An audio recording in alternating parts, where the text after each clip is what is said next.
I think Alliant was successful in getting this catch-up provision and the amortization issue fixed and addressed in the last bill, primarily because of you in this constituency that we were able to build legislative champions around. So it was the real stories, the real anecdotes that really fed into that ultimately led to that success. I think it's good to remind folks of that. So thank you for that. It's a great success story. It's one of these things could be studied at Kennedy School or someplace on how to get stuff done.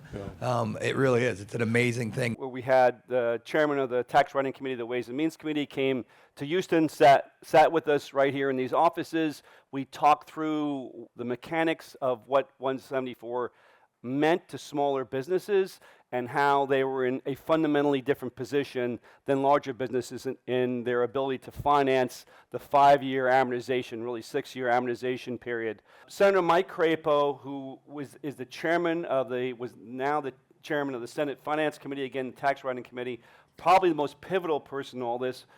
Senator Crapo and I were elected to the House in the same year. We've been friends for 30 years, and as all my friends will attest, politics is a very social endeavor, and trust is the most important part of that social endeavor in a way. If you trust somebody, you just take it differently, right?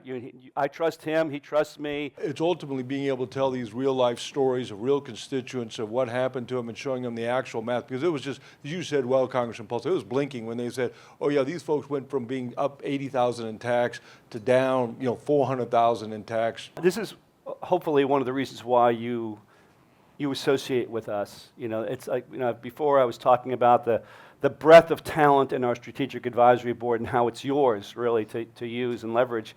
But we're also the voice out there to talk on behalf of your clients in a way that wouldn't otherwise be the case in Washington, D.C., just because of the fact that the biggest players tend to represent the biggest companies. This is really important. And if you have annual revenue based on 22, 23, 24 of $31 million or less, even though you didn't claim the R&D tax credit, you can go back and claim it now and get the full benefit. So this is really a big deal. It is an important piece of the research and development tax credit. So I just want to emphasize that. Reach out to Alliant Group. We can work you through the deadlines and that sort of thing. I know the tax code in and of itself is kind of is complex, but what was accomplished was just incredible. It is literally the equivalent of threading a needle